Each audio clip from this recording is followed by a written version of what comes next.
I remember when my parents used to take me to movies, we didn't know what we were getting into, right?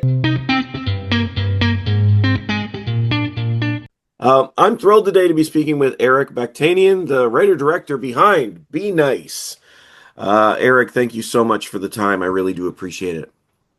Thank you for having me. By the way, I love the poster behind you. I was Marty McFly for Halloween a few years ago. Really? Oh, Absolutely.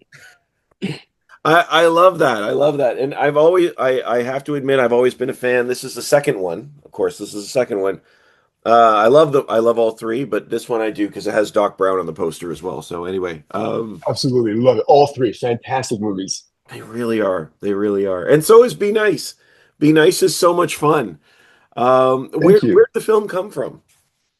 So funny enough, George Costanza from Seinfeld, right? I know, it's a weird leap, but he's always getting stressed out when somebody's rude to him, right? In the shows, and he's always like, "We're living in a society here. We're supposed to be kind to one another." And it always got me thinking, like, especially nowadays where everybody's kind of getting a little bit more brazen, they're not really nice to each other. What if there was some sort of an entity enforcing that social contract, right? Where we have to be nice to each other. But what happens then? Like you're out in society, you go to the supermarket, everyone's nice. Hello, how are you? How are you? There's no crime because you're scared because if you're not polite, someone's going to get you, right? So is it a good thing or a bad thing? You feel like you're in prison. And then at the same time, on the opposite side of that is the whole victim versus bully thing, right? Like when does the victim become the bully? Like that's a weird kind of line to toe right there. But we're doing it in a way with kind of like a simple kids fighting over candy and with a monster under the bed. A very simple microcosm version of that. You know, it's funny watching it. As a parent, I'm like, oh, I understand this, because it's an everyday scenario. You know, I've got two boys, and how many times have I had to say, just be nice to your brother, be nice to your brother. Um, and this film's a little conflicting because we have that moment with the dad, and I feel bad too in this interesting space. It's that's actually funny that you made that connection because that is absolutely part of it. Because as a dad or as a parent, right, certain times your hands are tied. Like what am I supposed to do? Like kids don't really listen to reason, and adults don't listen to reason either. But it's just but when it's on you as the person that's supposed to be in charge, right? Like certain times, like there's no way of being in charge of this situation. What are you talking about? So a child thinking that, like, okay, well, I'm gonna go summon something to that will actually supposed to that is gonna take care of it. And she's like, oh no, a child should not have this much power. Like you haven't learned the nuances of the world yet. Like, and it's being boiled down to a simple thing. So you hit the nail on the head because when the dad comes in and he looks under the bed, all things happen, and he's like, okay, I can't do anything. I gotta just back up out of here, which is a whole other scenario of like, oh, is he the bully too? Like, he's supposed to be there to protect you. What's going on there? So yeah, you definitely you saw it. That's fantastic. Well, I appreciate that. I mean, in this because like I said, there's so many interesting dynamics. Even for a short film, there's a lot of different things going on here. I'd love to talk to you about the look of the film and specifically the entity because, like, are you okay? Like, this is Usually, the person who's terrifying. thank you. I appreciate that. Yeah, it's the visuals. Okay, so that's all Caitlin Brown, our cinematographer, right? So what's wonderful about her is I can like not everybody speaks Eric, right? I know I have a weird way of like speaking and whatnot, so and explaining things. So, but she gets it. So, and we have very similar tastes in movies and the visual styles. So the whole goal is to kind of lie to the audience a little bit, right? The visuals are totally lying to you. They're colorful, they come feel safe. It's silliness. There's toys everywhere, right? But no, definitely not. So uh, between that and yeah, just the whole camera angles and everything, we want to invite you in to feel safe, but then we're starting at the very last second, right before the climax starts, right? Because like you're saying, oh, there's a lot of shifts, and that's important. I want to keep the audiences like I respect the audience's time. They've seen 1,000 of these things before, they know what's coming. So like they're smart. So we kind of use that against them a little bit in certain scenarios, but that's the whole thing. We want to do a lot of quick gag shifts, funny, entertaining. We're on this side of the room, we're on that side of the room. The angles are up here, the angles are on there. We have different types of cameras moving around. We are making use of that space. We want to entertain you, and then we're just out. We'll make you laugh, we'll scare you, and then we'll get out. And I like how you're saying the scariness of it because it's just a silly drawing at first, right? And then it gets scarier and worse And because of the fact that the monster has four arms, it can be anywhere in the room. And anyway, it has four long arms. It can be anywhere in the room. So you mess a lot with like the audio and all that. So I appreciate you seeing that. Thank you. Well, there, honestly, the image of it is something quite unlike so many th like that things I've seen before. And like I said, the look of it is the stuff of nightmares. Um, but I was wondering about this too because I know growing up, I feel like we had more films that were willing to, and this is not a kid's film, but bring some scares into kids. Like even a film like Gremlins, or if you will, or stuff like that. These sorts of things, and we've moved away from that. Moved away from that as a culture. I was wondering, do you think we lose anything? What did we gain from having those sorts of films in the 80s, if you will? 100% agree, and especially Gremlins. And so a lot of the things that kind of influenced this were Gremlins, It, Poltergeist, Freddy Krueger, Beetlejuice, the Twilight Zone, the movie.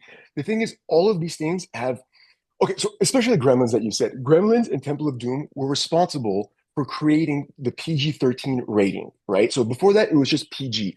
So I remember when my parents used to take me to movies, we didn't know what we were getting into, right? You're watching a movie, you're like, okay, it's PG, it's fine. It's because it's funny because before PG-13, you're like, it's PG, parental guidance, it's fine, our kids will be fine. And I remember you're watching a certain movie in the theater, you're like, should I be watching this? What is going on? And then obviously they created PG-13 and that separated, right? And exactly what you're saying, that separation from PG to PG-13, now I feel like PG is kind of gone. Yeah. That's not there anymore.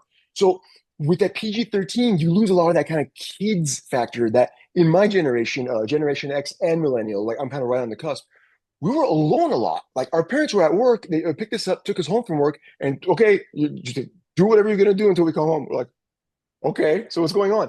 Your imagination goes wild. You hear a bump in the house. You're like, what is that? What's going on? I am alone. Your imagination goes crazy. And prior to my generation, their generation, they were very alone too. So they made those movies that we related to.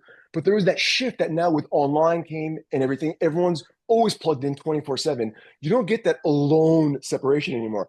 That's why in a lot of movies, they have to create a reason why the phone doesn't work or something like that. It's you can't really get away with that loneliness thing.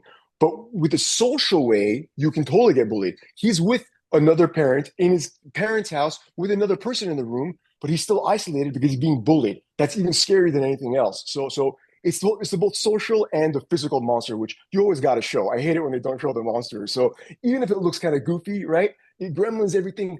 I want to see the monster. Show us the monster. So we showed it on this one, and so yeah, it's definitely we've lost something with online and PG-13. But maybe it's a good thing we adapt to it. But it's fun to kind of dip your toe back into that area because I used to be there. The newer people hadn't been there. They can emulate it, but they can't draw from it. So it kind of gives you a little bit of a leg up on the competition, being my age. Yeah, I understand that. I understand that. I remember like this it is interesting to see the evolution of of kids. Again, I don't want to classify this as a kids film. It's not a kids film, but horror and its relationship to kids.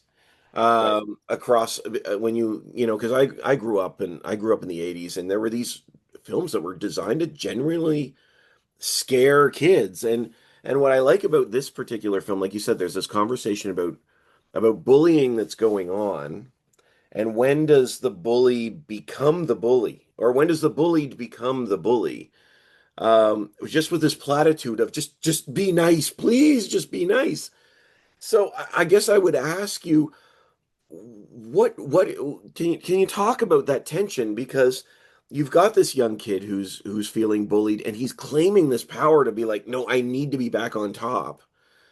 And yet he's still told he's got to be nice. They've got to be nice to one another. What was it? This conversation that you wanted to delve into?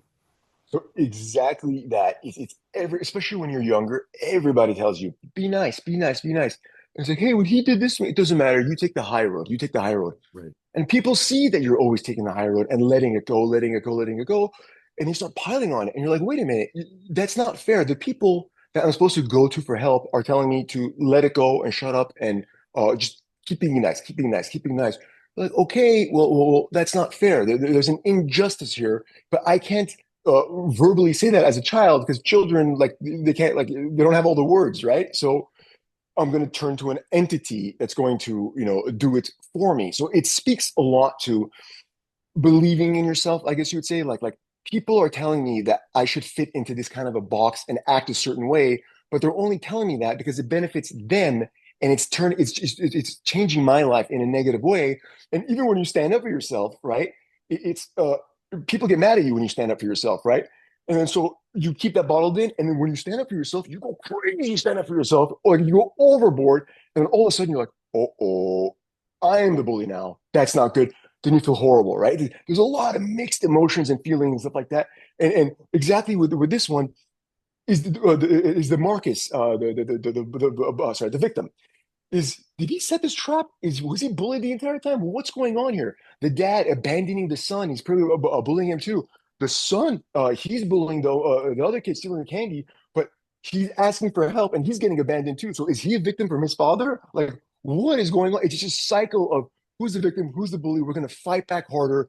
Gangs start like this a lot. First, they start as protection, so you can walk down so people don't mess with you, and then that protection gets bigger and bigger and bigger. All of a sudden, they're the threat, and everyone's afraid of them. So this is kind of that fine line of that crescendo that changes your mind, but also entertains you and makes you laugh and scared, like within quick 7 minutes.